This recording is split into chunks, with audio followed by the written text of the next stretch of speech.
What was life really like in 1899? It was 23 years before the first meme, 109 years before the first dank meme. You have to have Ebola to know the... So yeah, it was pretty meaningless. But maybe life back then was a little more clear, just like their unpolluted air. A life void of the existential dread showered down on us from never-ending wars, self-worth being tied to fabricated puppets who I'm not sure whether I should kiss, slap, or kill myself. Would living the cowboy life make us feel any better? Could I manifest my own purpose if I were free from the shackles of modern society and went to sleep among the stars every night, awestruck by their true brilliance? Sharing stories at the local saloon with fellow vagabonds and vagrants and arguing over the best way to wank off in the woods? Or would I have buyer's regret in the old new frontier when I wake up to see my entire family being massacred in Sand Creek? Or dying while my mind is twisted in delirium brought on by dysentery? That means pooping your pants to death. I don't know about you, but for me, pooping your pants is the cost of freedom, and I'll be damned if I live another day in capitalist hell. So it's time to get your guns and head west.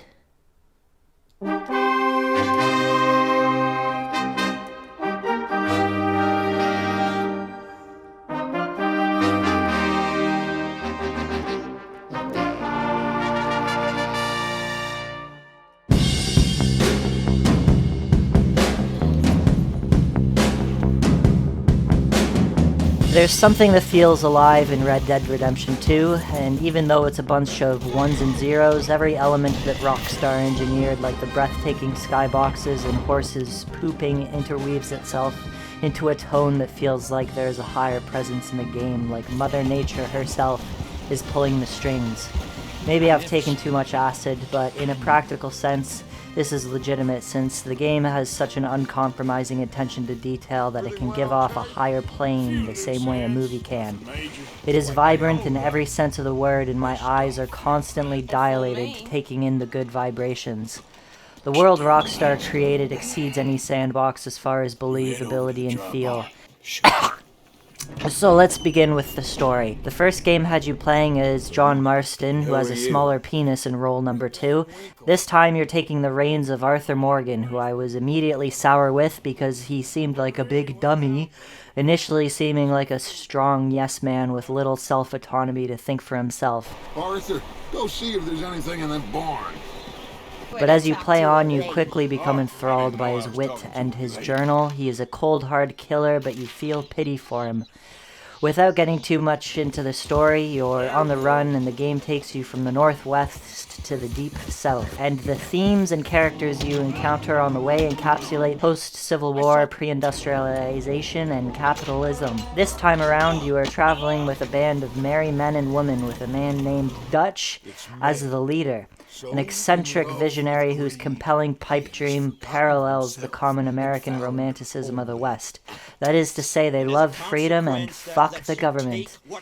I live in the West, so I can empirically attest to there being no gunslinging or crime around anymore, so Dutch's dream to escape the government does meet its end as you bear witness to it from the eyes of Arthur Morgan. What a goddamn mess we're making of things. There's an aura of dread throughout the campaign and an acceptance that the good times may already be over, but everyone's too afraid to admit it. As the player, you feel the weight of this. Arthur wasn't in the first game, and how Rockstar delivered his hero's journey is unprecedented in gaming history. You'll laugh and maybe even shed a tear. The missions themselves have had their fair share of critique. Personally, I don't mind that they are so linear and a large chunk of them are shooting galleries. The satisfaction you get from unloading slugs into someone's skull is orgasmic, so every opportunity to do so was a blessing in my eyes. But outside of the shooting, some of the mission mechanics are a drag. Rockstar is infamous for painfully boring mechanics and continues to nail it out of the park. Their obsession with attention to detail bleeds into the parts of the game that should be fun, but at least you don't have to do yoga this time around. There were also critiques for how clunky Arthur feels, and there's a bit of this when it comes to cover and how the character slightly lags behind the input to make him look like he moves more naturally. This is definitely much worse on lower frame rates where the previous consoles struggled with. I tend to enjoy how it feels, and I'm hovering around 40 frames per second, but if it dips to around 30, it's significantly harder to predict how Arthur's going to move on abrupt controller prompts like sprinting and changing direction. Outside of the main story, the open world and side quests have more flexibility and feel significantly more organic compared to the rigid campaign. Once you're unleashed into the countryside, you can begin meeting the eclectic cast of NPCs, which vary in humorous and dark encounters. This one time I was on the side of the road and I shot the chains off an escapee who tipped me off to a house that was an easy pickings robbery. When I went to scope the place out, it was occupied by a drunkard and his son, so I thought, no problem. I snuck in and tried to rob him, but he pulled out his gun, so I slugged him in the eye. His son's screams felt pretty real, and I'd be lying if I said I didn't feel queasy for murdering his father right in front of him for a handful of cash and some Pokemon cards. All the encounters are kind of a delight and help to bring this whole game together into something worth talking about. You must be damn stupid if you think you can come back here. I'm reformed. The sound design is also unparalleled with orchestral layers of environmental audio. It really sounds like nature, and most of the animals you hear, even the birds, are actually there. I think this is a special element to the game and makes you feel more grounded to the world they created. The attention to detail with Arthur in the sound design is also notable.